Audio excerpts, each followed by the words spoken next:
Now, you know Abraham Lincoln as the first Republican president, but he started out his career in a party that is now defunct. I mean, it's basically a joke. If somebody says Whig Party, that everyone laughs and thinks like, oh, that's so long ago. But the reality is that we're in the same moment today. We're in the exact same moment today. The Democratic Party and the elites of the Democratic Party are totally disconnected from their base, from the people that actually vote for them, and they don't listen to them.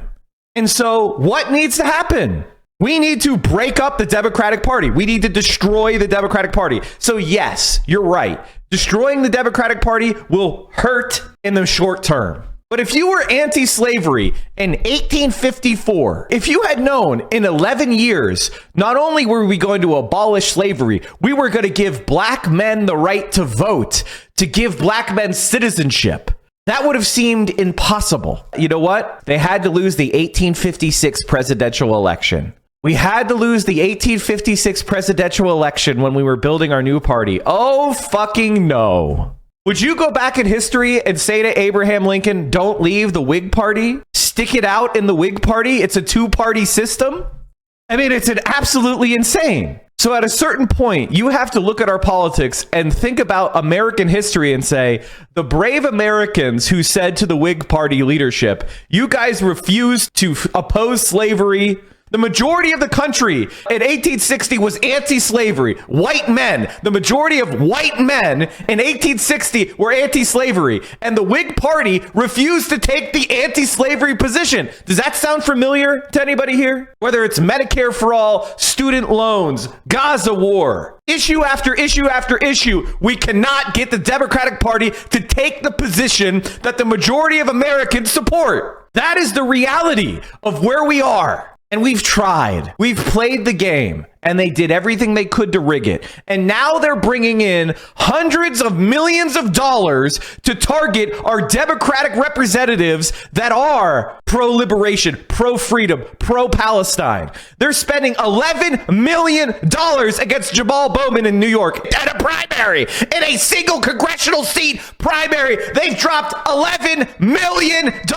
Do you understand what that fucking means? We are not going to be able to survive if we keep going with the Democratic Party. It's time for the dirty break. Now, for a long time, I have been thoroughly against it. And I thought, well, we could take over the Democratic Party. It's foolish to just try to break away. But at this point, Joe Biden has made it very clear.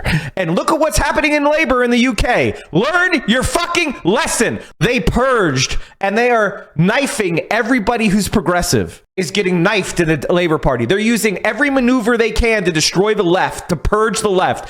Wake the fuck up. We need to choose our time to make the break, not their time. And now is that time. Joe Biden has to lose in November. The Democratic Party needs a reckoning. I personally don't care whether it's the Democratic Party we take over or a new party, but we need to start advocating for it now.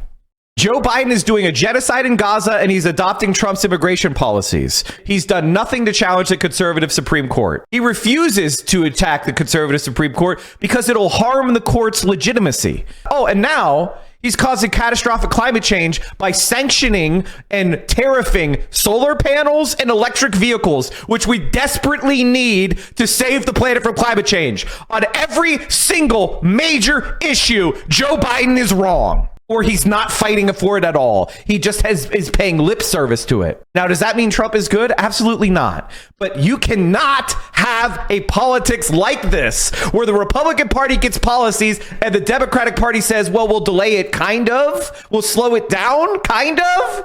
That's not sustainable. And we've reached that point where we can no longer accept this reality. Now, maybe many of you will not agree with me. That's fine. I can tell you right now that this is what I'm going to do, which is try to defeat Joe Biden for the next 6 months. And I'm locked in. I'm going to do everything I can to undermine, to lower his turnout, to make him lose. That's what I'm going to do. Why do I say that? Because there's absolutely no evidence whatsoever that he even has an iota of progressive intentions for this country. I don't just mean like left wing. I mean any incremental progress. He doesn't have a platform on his website. It's June.